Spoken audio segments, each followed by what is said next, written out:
In today's video, I am going to be showing you a couple of different drills that I've ran with different teams that I've coached and different players that I've trained, so that I hope that these drills can be able to help you and your team or yourself with the screen and roll. Anyways, check out the complete guide to the screen and roll that is down in the description below. It's going to give you all of the different offensive and different reads that your team is going to need. You can share that book with your team as well so that they can learn. It's over 100 pages long, and make sure to get it because it also has 20 practice plans and over 40 drills that you can run with your team. Okay, so in this first drill, I got David doing a little bit of a zigzag up until that wing, and then as soon as he got to the 45, also called the wing, basically he's going to turn his back to the sideline. This is extremely important. This way he can see the whole court. Now he can deny the screen, he can use the screen, and now he has to also be able to read the defender. In this case, it's Erdy, and what he's trying to do is now read. Player goes over top of the screen, you attack the rim. Player goes under, you pull for a shot. Depending on how that player is defending you, that is the read that you have to make in this drill. You want to try and keep your dribbles, if possible, under 2 or 3 after the screen. That way it's going to allow you to be able to attack that rim or score much faster.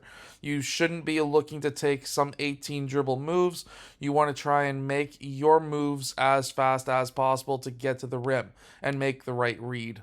Okay, so now what we are doing is coming up to that same wing, but now there is a pylon that is setting the screen.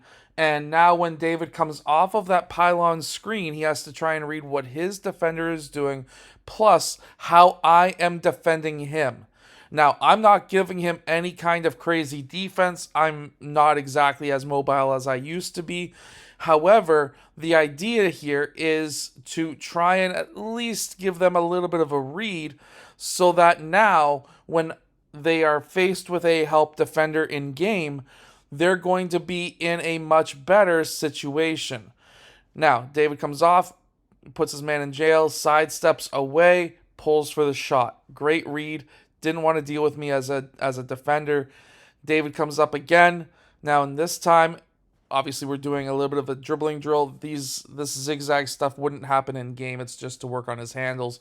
Why not just have a drill that multitasks, in my opinion?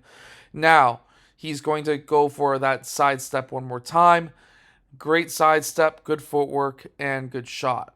Now, there's a lot of different reads that can happen. So definitely go check out that screen and roll complete guide that is down in the description below. However, being able to sidestep, being able to pull for a jumper, being able to put your man in jail, being able to attack the rim as David is right here, these are all different reads. Now, we're going to be going on to a 2-on-2 game. So now it's the same amount of players on either's team. It's not 1-on-2 in this case, it's 2-on-2. So now you have to be able to read where your roll man is going. Is he popping? What's he doing? What is his defender doing? Is he in drop? Is he in blitz? Is he going to try and ice? What are they going to try and do? Is my man slipping? Things like that. You have to be able to read 3, 4, or even 5 different options that are on the court depending on what is happening. So being able to start low with a 1-on-1 drill, 1-on-2, 2-on-2, these types of drills will really help your players succeed. And then we go on to 3-on-3. Now you could do 3-on-3 at the top of the court as we are right here at the point. You can also have it so that it's staggered, so there's a player on the corner, wing, and point. You can do this drill anywhere on the court.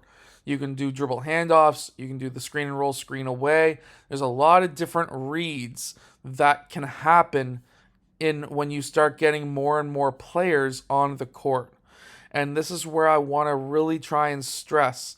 Try and read what's happening, because now with 3 players, if you're not the one who's getting the screen, let's say you're that third man away, and you may have the opportunity to be able to just randomly cut because your man, your defender, is ball watching.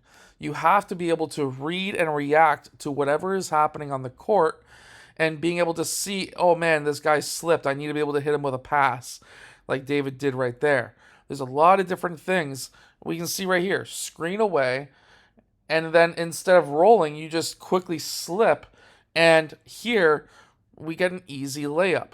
So there's a lot of different options when it comes to the screen and roll. It's not just about being an on-ball screener, it's about being an off-ball screener as well. And you can still use the same principles with a dribble handoff as well. So definitely go check out that complete guide to screen and rolls down in the description. So make sure to go check out that complete guide to the screen and roll. It is down in the description below. It's going to give you a ton of different options when it comes to drills, practice plans, but also it's going to be able to help teach your team all of the offensive and different defensive reads that they need to be able to make. So definitely go check that out down in the description below. Anyways, hit that like button and subscribe, and I'll see you guys again in my next video.